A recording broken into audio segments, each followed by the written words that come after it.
Hi friends, നമസ്കാരം. എൻ്റെ എല്ലാ കൂട്ടുകാർക്കും സുനിതാസ് യൂണിക് കിച്ചണിലേക്ക് സ്വാഗതം. ഇന്ന് നമ്മൾ വളരെ സ്വാദിഷ്ടമായിട്ടുള്ള വെൺപൊങ്കലാണ് തയ്യാറാക്കിയെടുക്കുന്നത്. പൊങ്കൽ നമുക്ക് വളരെ എളുപ്പത്തിൽ തയ്യാറാക്കി എടുക്കാൻ കഴിയുന്ന നല്ലൊരു ബ്രേക്ക്ഫാസ്റ്റ് റെസിപ്പിയാണ്. വളരെ കുറച്ച് ചേരുവകൾ കൊണ്ട് തയ്യാറാക്കി എടുക്കാൻ കഴിയുന്ന ഈ വെൺപൊങ്കൽ എങ്ങനെയാണ് തയ്യാറാക്കിയെടുക്കുന്നതെന്ന് കണ്ടു നോക്കാം.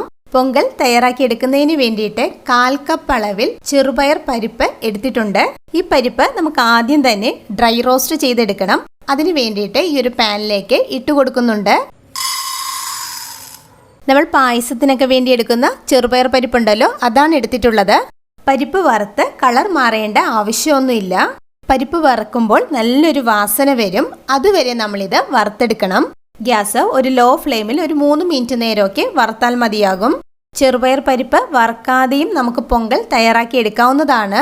പരിപ്പ് ഇതുപോലെ ഒന്ന് വറുത്തിട്ട് തയ്യാറാക്കി എടുക്കുമ്പോഴായിരിക്കും പൊങ്കലിന് കൂടുതൽ ടേസ്റ്റ് കിട്ടുന്നത്. ഇപ്പോൾ പരിപ്പ് വറുത്തതിൻ്റെ നല്ലൊരു വാസന വരുന്നുണ്ട്. ഇത്രയും മതിയാകും. ഇനി ഗ്യാസ് ഓഫ് ചെയ്യാം. ഈ വറുത്ത പരിപ്പ് ഒരു ബൗളിലേക്ക് മാറ്റുന്നുണ്ട്. ഇനി നമുക്ക് ആവശ്യമുള്ളത് പച്ചരിയാണ്. പച്ചരി നമ്മളിവിടെ 1/4 കപ്പ് അളവിലാണ് എടുത്തിട്ടുള്ളത്.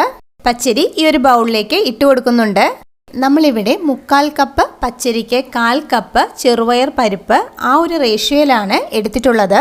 നമ്മൾ പച്ചരിയും ചെറുപയർ പരിപ്പും ഏത് കപ്പിലാണോ ഗ്ലാസ്സിലാണോ അളന്നെടുക്കുന്നത്, ആ കപ്പിലോ ഗ്ലാസ്സിലോ ഈ ഒരു അളവിൽ അളന്നെടുത്താൽ മതിയാകും.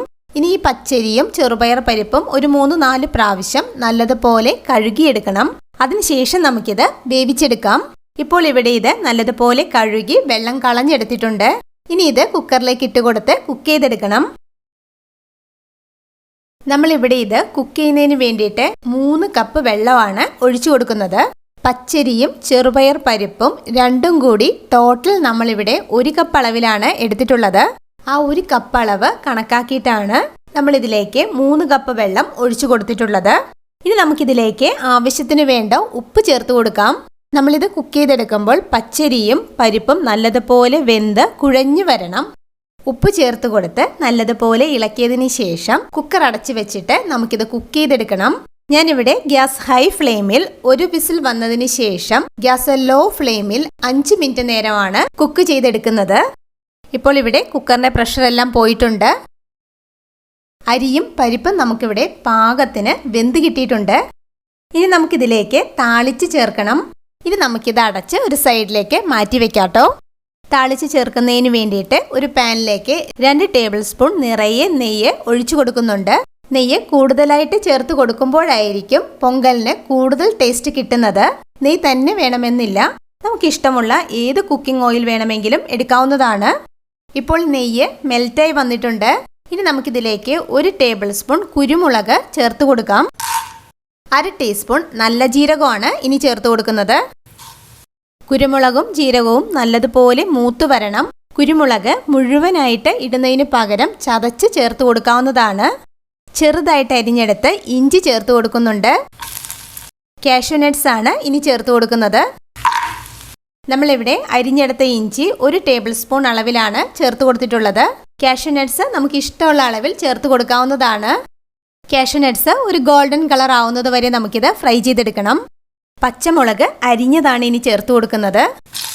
പൊങ്കലിന് നമുക്ക് പച്ചമുളകിൻ്റെ അധികം എരിവ് ആവശ്യമില്ല. അതുകൊണ്ട് 1 പച്ചമുളക് ചേർത്ത് കൊടുത്താൽ മതിയാകും. ഇനി നമ്മളിതിലേക്ക് കറിവേപ്പിലയാണ് ചേർത്ത് കൊടുക്കുന്നത്.